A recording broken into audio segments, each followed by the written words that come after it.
Welcome.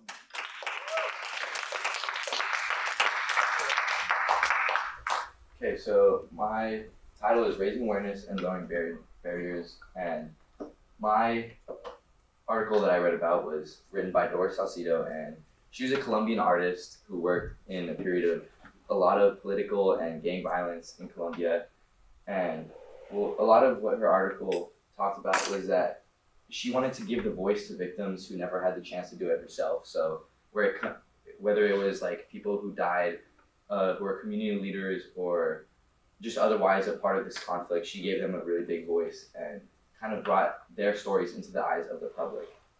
And that's what she thought art was meant to be, is like a tool for like communicating ideas to like the general broader public.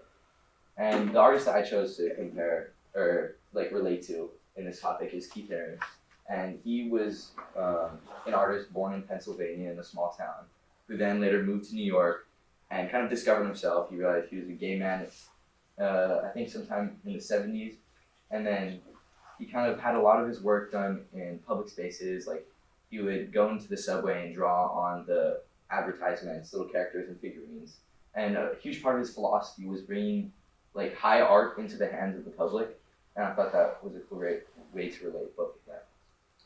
So my first art piece is Crack is Whack, and this was painted in Central Harlem in 1986. And this was a time when crack was like really rampant in major cities and a lot of places through the U.S. And he uses this mural to kind of like show his push against it and his distaste for this like substance that's being used all around. And he does this in a bunch of different ways. I like to first talk about like the color that he chose. He chose this like bright orange, which kind of signifies to me like a sense of warning or a panic, because when I think of orange, I think of like traffic cones, like warning signs. And he also has this like sense of like chaos and panic come in when he has many of his lines are the same weight, which causes them to kind of blend together in the visual form, like having it almost be messy and like distorted, and you can't really tell what's going on. Which I thought was a good way to kind of signify the chaotic time and like the nature of that era. His next piece I'm going to talk about is Ignorance Equals Fear, and this was in 1989, during which was like social commentary about how AIDS was not being talked about. And this is like showing up in a few different ways. First, you can see all these figures, right? One is covering their eyes, one is covering their ears, and one is covering their mouth, like the hear no evil, see no evil, speak no evil monkeys. And yeah, this is relevant because, well, AIDS was like kind of spreading, and like people were getting it, and it was killing a lot of people. No one was really talking about it, and this was one of his ways to kind of push that forward, push that message that, well, if you don't talk about it, people are still dying of it, and that's a big issue. Another way he kind of like shows the pressure, or like, yeah, basically the pressure and like the danger of that time is like these little lines coming out of each one show kind of like distress almost in movement. And that's also added to by the thick borders on the top and the bottom, kind of squeezing the painting in and having like almost making it more claustrophobic for like the characters in the middle. One more element that I want to talk about is the color choice in this one is very bright and like pop art-esque, as I don't know, this was like a warning sign, so he wanted it to be catchy and like your eyes kind of follow it really easily. My last piece is Free South Africa in 1985. So South Africa at this time was very racially segregated, and yeah, he made a bold statement, I guess at the time, was that he did not approve of this whatsoever, and he wanted that to change, which was done through a collection of art pieces titled Free South Africa. In this piece specifically, he makes very good use of his line thickness and like boldness in the characters to produce a different like visual impact on the painting itself. So whereas like this darker character on the left for you guys is like much larger and like more intense and has a larger like feel of the painting, he takes up most of it, and whereas like the figure who is in the white with the X on the cross, or X on his chest, is the one holding the noose and kind of signifying that racial oppression of that time in South Africa.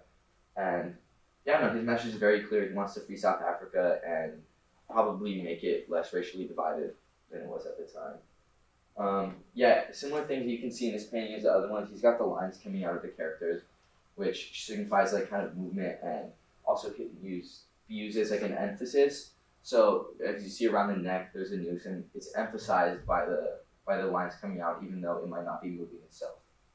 I kind of want to talk about his inspirations a little bit for his art. He came from an interesting time where he was in New York and he learned about and like witnessed a bunch of graffiti and pop art at the time.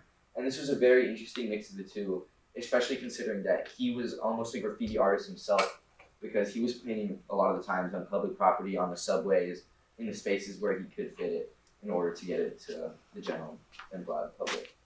And so I just want to connect this all together with the article that I read. So Doris Salcido, she had a bunch of different pieces that were public displays, and she had this one super famous one where it was, I think, 165 victims of the like sort of violence in Colombia at that time were written on pieces of glass and then broken, each individually by the people who knew it. And I thought that was like a really good and emotional significance for like life in general, because once you break it, you can't really fix glass, and that's kind of like life. Once it's over, it's just that's how it is, and it stays over. And she also had one more art piece that went through a very large public square in Colombia. I'm not sure what city it was, but it was a kind of like signified the divide between like that, the two different like lifestyles in Colombia. Those who like are into like the corruption and gang violence and political sort of death and violence that comes with that, and the people who are like trying to just build the country. And that I connected a lot to Keith Haring because he did many murals, and they both talked about art or talked about subjects that were very important to them. For Doris Salcido, it was the violence in Colombia. For Keith Haring, it was like the AIDS epidemic. He was a gay man in the 80s, and he contracted AIDS and died of it later in his life as well. And so I thought that was a really good connection that they both used to bring. Yeah.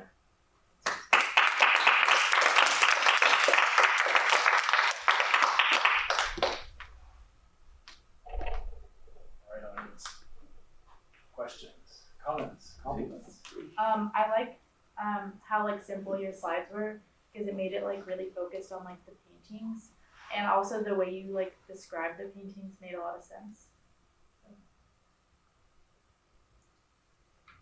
I really appreciated the parallels you drew between Haring and Salcido's actual artworks. That was really a smart use of the article to extend your discussion of Haring. Nice job. I also liked all like the background information you provided for all the pieces. All right, thank you very much, guys. There's more to say.